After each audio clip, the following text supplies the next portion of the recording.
आलमगीर सेना उभाटाचे प्रमुख उद्धव ठाकरेंनी माननीय अमित शहांवर टीका करायचा प्रयत्न केला. पण ही टीका म्हणजे मला वाटतं की सूर्याकडे बघून थुकण्यासारखं आहे. उद्धव ठाकरे स्वतः बोलत असताना वक्फ बोर्डाचं बिल काय हेच मुळी त्यांना माहीत नाही. आणि तुम्ही काय बोलताय, काय करताय, काय विचार मांडताय ही महाराष्ट्राची जनता आता समजून गेलेली आहे. ज्यांनी हिंदुत्व सोडलं, लाचारी पत्करली, मुसलमानांच्याकडे लाचारी करण्यासाठी तुमचा खासदार चमचा सभागृहात वक्फच्या बिलाच्या बाजूने बोलतो. मला वाटतं की ह्याच्यापेक्षा लज्जास्पद गोष्ट ही महाराष्ट्राला नाही.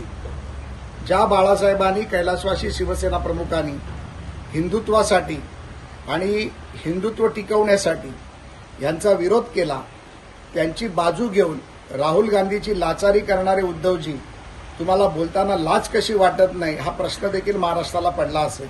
त्यामुळे उद्धवजी, तुम्ही हिंदुत्व तर आम्हाला शिकवूच नका आणि अमित शहाना तर बिलकुल शिकवू नका. त्यांनी केलेलं 370 कलमवर बोलताना तुम्ही जी वाक्य वापरली, मुळे 370 कलम हाच हिंदुत्वाचा आत्मा आहे हे पूर्ण भारताला, महाराष्ट्राला, देशाला, जगाला माहीत आहे. त्यामुळे ज्या पद्धतीमध्ये अमित शहानी हिंदुत्वाची बाजू या देशामध्ये बाजू मांडून धरली, ती जिनाला लाजवणारी नाही तर जिनाला मान खाली घालणारी आहे आणि बाळासाहेबांचा अभिमान वाढवणारी.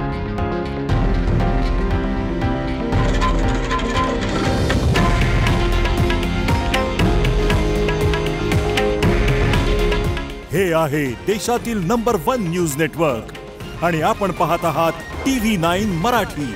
काळजी तुमची, हित महाराष्ट्राचं.